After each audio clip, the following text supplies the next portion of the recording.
When I usually preach from the Gospel of Luke, I usually talk about the narrative, like what happened in that story.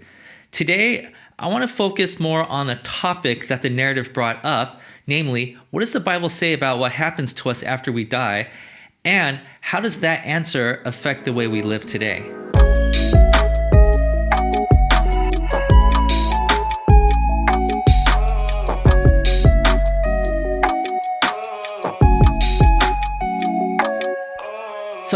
So far in this story, Jesus was executed on the cross, and all his disciples thought that that was the end of the story, although his disciples were receiving report after report saying that they saw Jesus here, they saw Jesus there, and that's where today's passage begins.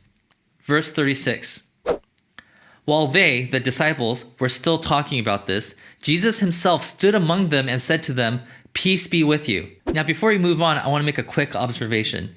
Now, while the Gospel of Luke is written in Koine Greek, the characters in this story were speaking an ancient dialect of Hebrew. So when Jesus said, "Peace be with you," the word peace is the word shalom, and the word peace in the Hebrew culture doesn't mean peace like we understand peace. You see, you and I, we understand peace as like there's no more war, there's no more conflict, no one's fighting anymore. But in the Hebrew mind, peace meant everything as it should be. So let me just recap everything so we're all on the same page. First, Jesus dies, and then there's rumors about him being alive. Then Jesus shows up in the middle of the disciples' staff meeting, and then he declares that everything is as it should be. All right, so we're clear? Okay, so let's move on. They were startled and frightened, thinking they saw a ghost. So today, I want to talk to you about something that you think you already know because it's a widely held view and belief in the American church, but it's not completely biblical. You see, some of us believe that the goal that God has for us is to eventually die, then our bodies will decay while our spirits goes into the heavens, and that we'll dwell with God forever. Now, there is some truth to that claim, but it's not the whole story. If we leave it just at that, then it is definitely not biblical. And I'll take it one step further, because some of us believe that the spirit inside of us is good and that our body is bad. See, that's also not biblical. The general belief in American churches is that we have bodies that are like holding us back. Like our true selves is a spirit, and that we are trapped inside this prison called a human body. And once we die, we'll fully be who God created us to be. I mean, after all, heaven can only house spirits, right? So that means our bodies are disposable. Our bodies do not belong with the spirit. So you might be thinking, well, Kutz, if these things aren't biblical, where do we get these ideas from? Well, about 500 years before Jesus walked this earth, Greek philosophers like Plato, he promoted a teaching called dualism. Basically, it means that the spirit is good and the body is bad. Anything that you can't see is good, and anything that is matter is bad. This teaching spread throughout the known world and was assumed even amongst Jews in the first century. But the Jews also knew that it wasn't part of their original teachings. So what does the Bible teach about this? Well, we got to go all the way back to, yeah, you guessed it, Genesis chapter 1. In Genesis chapter 1, it teaches that God took something physical like dirt, and he breathed into it, which was spirit, and then created humanity. Humanity is a combination of something physical and something spiritual. Then God declared that the combination of these two things together was very good. The way this is described in the book of Genesis even indicates that this combination of physical and spiritual is epitome, is the height of God's creation. So do you think God changed his mind? Like over a course of a few thousand years, he said, you know what? The combination thing, that was overrated. All I want is a spirit. No, God always intended humanity's best form to be both spirit and matter put together. Also, it's important to note where Adam and Eve lived, the Garden of Eden, was a combination of heaven and earth, God's realm and our realm. They overlapped in Genesis chapter 1 and 2. So remember that because we're going to come back to that idea later. All right, back to the Jesus story. See, when the Jesus movement started in the first century, dualism needed to be weeded out of the followers because it was a false teaching. So the biographers of Jesus, they left huge hints in their writings to make it crystal clear that our goal is not a disembodied afterlife. In the very next section that we're about to read in the book of Luke, you'll see a very clear example of this. Verse 38. He said to them, "Why are you troubled, and why do doubts rise in your minds? Look at my hands and feet. It is I myself." That's translation for, it's the real me. "Touch me and see. A ghost does not have flesh and bones, as you see I have. When he had said this, he showed them his hands and feet. You see, you could totally see that Luke is intentionally giving us details to make this point even more clear. Let's move on. And while they still did not believe it because of joy and amazement, he asked them, "Do you have anything here to eat?" They gave him a piece of broiled fish, and he took it and ate it in their presence.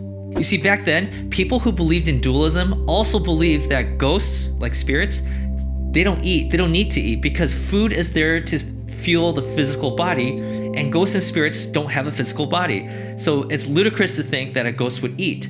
So Jesus decides to demonstrate that he is really a physical body by eating right in front of the disciples. So Luke here is throwing every proof that he can think of to convince the readers that Jesus is not a ghost, but an actual physical body, because the goal of humanity is not to become a ghost. You see, God cares about your body. God cares about matter. The Bible is filled with verses about God rejoicing in things that we can only do if we have bodies, like dancing, or just being physically present. In Genesis chapter 2, God rejoices in the fact that we are working, and the word work in the Hebrew also could be translated as worship. So I want to take a few minutes to share with you the biblical view of what happens when we die. So let me start off by saying that as far as your life journey goes, the Bible describes 3 different phases. First, we have your life on earth. If you're listening to this sermon right now, then this is the phase you're in right now. You are both spirit and body. But the problem is that your body is not perfect. Your body is falling apart. It breaks. It's decaying. It smells. Which leads us to the second phase. This phase I'm going to call life after death. This is when your body fails and you are now spirit only. So now your body is either cremated or buried, and now your spirit is separated from your body. Now in the final phase, in a undisclosed future moment, we don't know when it is, your body is going to be reunited with your spirit. And this time your body is indestructible. It is a new and perfect body. And so when Jesus enters that room in this story we just read, he was in that phase. So to make things easier, we'll just call this phase A, phase B, and phase C. The Bible has a lot to say about phase A. I mean, most of everything Jesus taught was about how we ought to live our lives today. And then after we die, we move to phase B. And as far as I know, well, there aren't that many verses that talk about phase B. And then when it comes to phase C, there are many, many verses written about this. Now, from what I hear from a lot of Christians is that they believe that our goal in life is to live through phase A well. And if we die, we end up in phase B and we spend eternity there.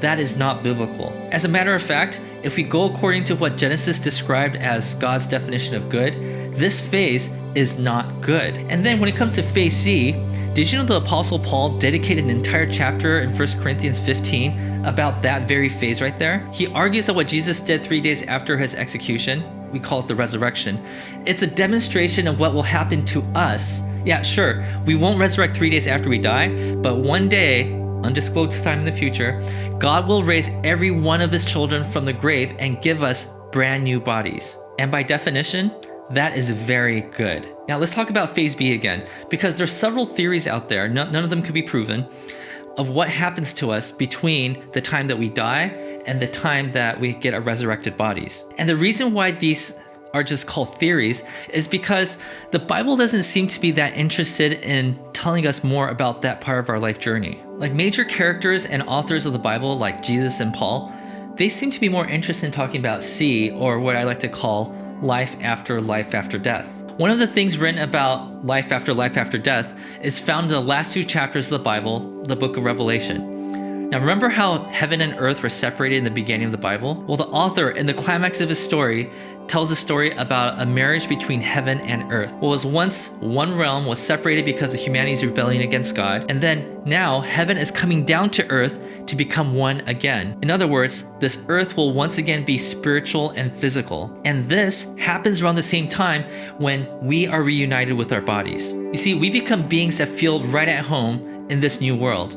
This age to come is a time where, according to the prophets of the Old Testament, they describe it as this. The wolf will live with the lamb, the leopard will lie down with the goat, the calf and the lion and their yearling together, and a little child will lead them. The cow will feed with the bear, their young will lie down together, and the lion will eat straw like the ox. The infant will play near the cobra's den, and the young child will put its hand into the viper's nest. They will neither harm nor destroy on all my holy mountain, for the earth will be filled with the knowledge of the Lord as the water cover the sea. The prophet here is using all these imageries talking about how every part of creation will fit together and get along with each other in harmony. In the book of Revelation, this is how it's depicted. Then I saw a new heaven and a new earth, for the first heaven and the first earth had passed away, and there was no longer any sea. By the way, he's not saying there's no more water in the future. In the biblical days, great bodies of water was considered to be the great unknown, and it was chaotic. And so he's basically using water as a symbol to say there's no more chaos in the future. I saw the holy city, the new Jerusalem, coming down out of heaven from God, prepared as a bride beautifully dressed for her husband. And I heard a loud voice from the throne saying, "Look, God's dwelling place is now among the people, and he will dwell with them. They will be his people, and God himself will be with them and be their God. He will wipe every tear from their eyes. There will be no more death, or mourning, or crying, or pain, for the old order of things has passed away." I mean, like, wow, right? Can you even imagine what that would be like? Now, Paul the Apostle, he kind of adds more commentary to this worldview. He basically says, like, don't you get really excited about this future that we're headed towards? Well, guess what? You're not the only ones that's excited about this. Romans chapter 8, this is what he says. The creation waits in eager expectation for the children of God to be revealed. For the creation was subject to frustration in hope that the creation itself will be liberated from its bondage to decay and brought into the freedom and glory of the children of God. We know that the whole creation has been groaning, as in the pains of childbirth right up to the present time. Not only so, but we ourselves groan inwardly as we wait eagerly for our adoption, the redemption of our bodies, for in this hope we are saved. Basically, Paul is saying that we will eventually be given new bodies, but that's not all.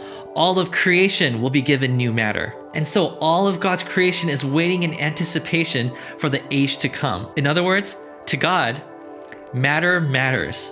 But for you, maybe the bigger question is, well, why should this matter? I mean, why does this matter to me? I mean, does it change anything? Does it change the way I live my life today?